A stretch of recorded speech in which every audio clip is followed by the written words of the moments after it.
সকল সম্মানিত মাছ চাষি ভাই ও বন্ধুরা, দেশের বাইরে থেকে যারা আজকে আমাদের ভিডিওটি দেখতে পাচ্ছেন, আমরা আজকে আমাদের পুকুরে জাল লাগাবো।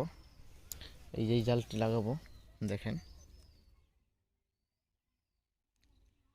আমরা এখানে কাঁসারের সাইড দিয়ে ভিতরে লাগিয়ে দেবো, যাতে আমাদের পার ছিদ্র না হয়। আপনারা পুরো ভিডিওতে দেখবেন, শেষ পর্যন্তই আপনাদেরকে দেখাবো আমরা জালটা কেমনে ফিটিং করি।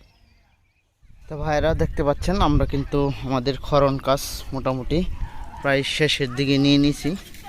সকল চাষি ভাইদের কিন্তু এই জিনিসটা উপকারী আসতে পারে। আমরা কিন্তু শুকনা সময়ে এই জালটা ফিটিং করতেছি।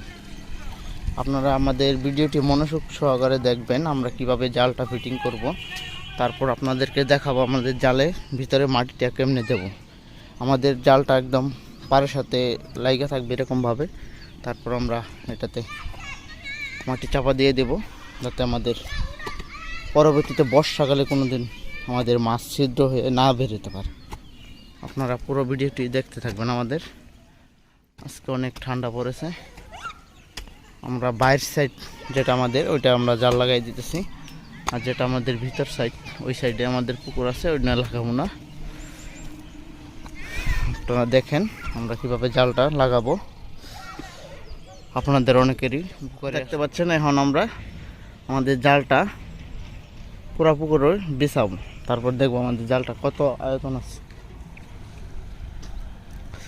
আমরা জালটা কিভাবে মাটি দেবো তাও আপনাদেরকে দেখাবো। আগে জালটা আমরা কাঁসারের আগার নিগার নিয়ে নেই। আমাদের পার খুদানো প্রায় কমপ্লিট, দেখতে পাচ্ছেন। ওই যে মিশিংটা যে পর্যন্ত দেখা যাচ্ছে, ওই পর্যন্ত আমাদের পার খুদানো হয়েছে। এই দেখতে পাচ্ছেন, আমরা কিন্তু জাল মোটামুটি আমাদের কাজ শুরু করে দিয়েছি জাল বিছানো। দেখেন আমরা জালটা কি মাটি দিয়া একদম ঢেকে দিতেছি। পুরো জালটা কিন্তু আমরা মাটি দিয়ে ঢেকে দেব। আপনারা পুরো ভিডিওটির সাথেই থাকবেন। আমাদের ভিডিওটি আপনাদের অনেকেরই উপকারী আসতে পারে। আপনাদের সকলের ক্ষেত্রেই কিন্তু এই জালটা প্রয়োজন, আমাদের মতোই। যেরকম আমরা দিতেছি, এরকম ছোট মাছ কিংবা বড় মাছ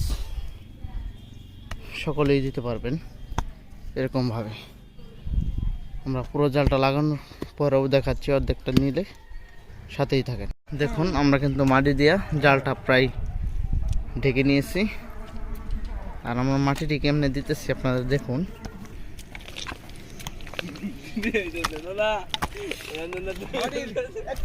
দেখেন আমাদের জালটা একদম মাটি দিয়ে ঢেকে দেওয়া হইতেছে।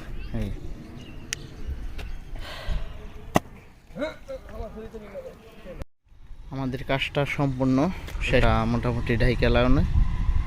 এখানে জালটা ঢাইকা দিছি 1 ফুট মাটির ভিতরে, যাতে আমাদের কুইসাগুলো আর এপার হেপার না যেতে পারে, এই পুকুর থেকে এই পুকুরে ছিদ্র না করতে পারে। আমরা এটাতে কাল কিংবা এর পরের দিন 2-3 দিন সময় দিয়ে চুন, লবণ, গোবর, সার, খোল সব কিছু মেরবো। তারপর এটাতে আমরা কার্পু মাছের পোনা দেব, রেণু পোনা কাটাই দেব। আপনাদের আশা করি আমাদের এই ভিডিওটি ভালো লাগছে। অবশ্যই লাইক করবেন, কমেন্ট করে আপনাদের মতামত জানাবেন। আর এরকমভাবে জাল আপনারাও ফিটিং করতে পারেন। এখনকার আপনার শুকনা মৌসুম, তাই আপনারা এরকমভাবে নেটটি ফিটিং করতে পারেন। আপনারা চাইলে আমাদের কাছ থেকে যে কোনো মাছের পোনা এবং কি তথ্য সংগ্রহ করতে পারবেন। ভিডিওটি ভালো লাগলে অবশ্যই সকলে শেয়ার করবেন এবং আমাদের চ্যানেলটি সাবস্ক্রাইব করে রাখবেন।